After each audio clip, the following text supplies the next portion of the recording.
Hey guys, this is Phil from Bear With Me, and today I have my first gear guide on this channel. And today I'm going to be talking about lighting setups and how you can light a scene for pretty cheap, for an affordable price, and you won't be breaking the bank, which is always good. Alright, so for this setup all you need is 2 lights and 2 light stands, obviously, because you need to put them somewhere. Or cardboard boxes, if that's all you have. It'll work too.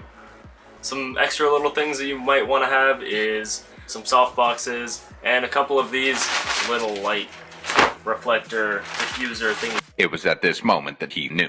He fucked up. That are also great frisbees. They work great. So for the light stands that I have, they are 2 Cowboy Studio light stands. You can find them on Amazon. All the links are in the description below. They're $29 Canadian each, so if you're American, even better. You get them for like, I think that's what, $29 Canadian is like $2 American, something like that. They are fairly light though, so I would buy some sandbags if you have them laying around, or just something heavy just to keep them steady if it's a windy day, if you're outside. It's always good to have all your equipment secured. And onto the lights that I have, I actually have the 2 Neewer 160 LED video lights.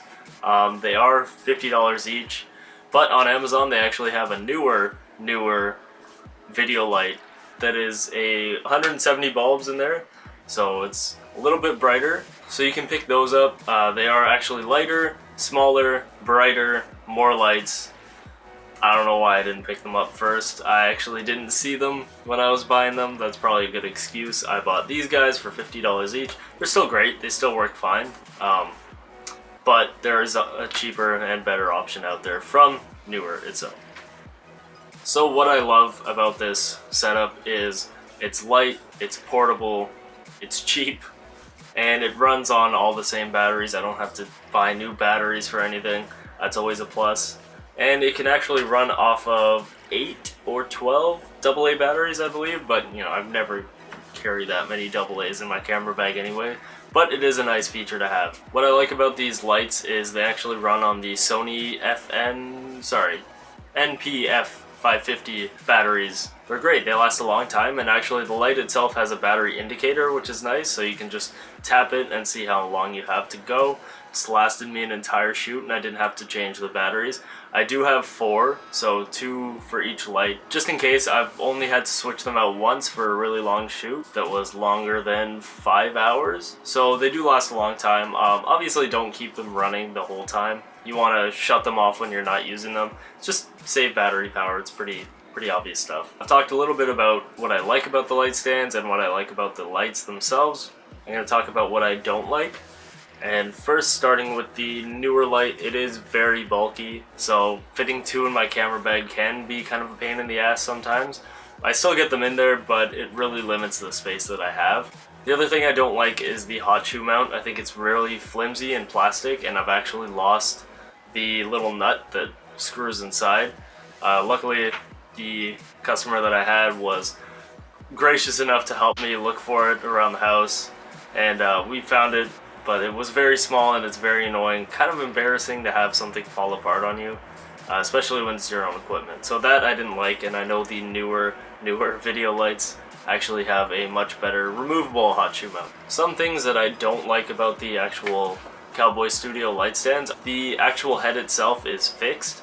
So if you're in a tight space, sometimes the light stand, the legs stick out and you can't really rotate it around to where you need. So you actually have to unscrew the light itself and let it wobble a little bit. That way you can just kind of adjust exactly where you need the light to be, and you're really hoping that nobody kind of knocks it over and it'll unscrew and fall onto the ground. So that I don't like about the lights, but they are $30 lights, and if you're in a big space you can obviously move the legs around. So that is mainly what I use for my shoots. It's a 2 light setup. I don't really use a third because it gets cumbersome, and carrying 3 light stands and 3 lights it's annoying, and you don't really need to. I'm going to go ahead and show you what you can do with just 2 lights, a subject, some soft boxes, and little flingy frisbee discs. Okay, so what I've gone and done here is I've tried to make this as cost-friendly as possible. So I have my kit lens on, the 18 to 55. It's a 4.5 to 5.6, so this is as kit-friendly as it's going to get in terms of what you might possibly have. So as you can see, this is my subject. He is pretty well lit. This is with no lights on. I've gone and done a test, boost my ISO to 6400 to make sure that this is properly exposed. So what I'm going to do now is actually shut off the lights and then add some of the newer lights that I have here. Okay, so that is very dark, obviously. So I'm going to turn on my first light here. This is going to be my key light. I'm going to go ahead and turn that all the way up. That's way too blown out. So what you're going to do actually is just drop the ISO because you don't need the sensitivity of a 6400 ISO and introducing all that noise and grain. So I'm going to just kind of boost that all the way up. So right now I'm at 400 ISO. That is with one light, and then you're going to see what you can do with a second light. Like, that looks pretty good to me. It's still a little bit dark. I would probably boost the ISO a little bit more to 800. And there you go, he looks pretty well lit. Obviously it is a plastic doll, so you're gonna get some of these harsh reflections right on his stomach here. But it is a plastic doll, and a real person, you're not gonna get that. So there we go, we've added 2 lights, 1 softbox, and we've dropped the ISO 4 stops. So that's decreased the sensitivity to light, and it's decreased the amount of noise by a crazy amount. I would still even fine-tune this a little bit more. This is pretty basic lighting setup here, but for a very basic setup, for something that is budget-friendly, 2 lights is really all you need when you're starting out. And there it is. That's my lighting guide for this week. Be sure to check out me, Colin, and John's Bear With Me Thoughts and Other Lies podcast every Tuesday at 6:30. Be sure to join our Discord chat. That is all I have for this week, so see you next time. Hopefully we'll see you on Tuesday during the podcast. Link again in the description. That's all I got. Bye.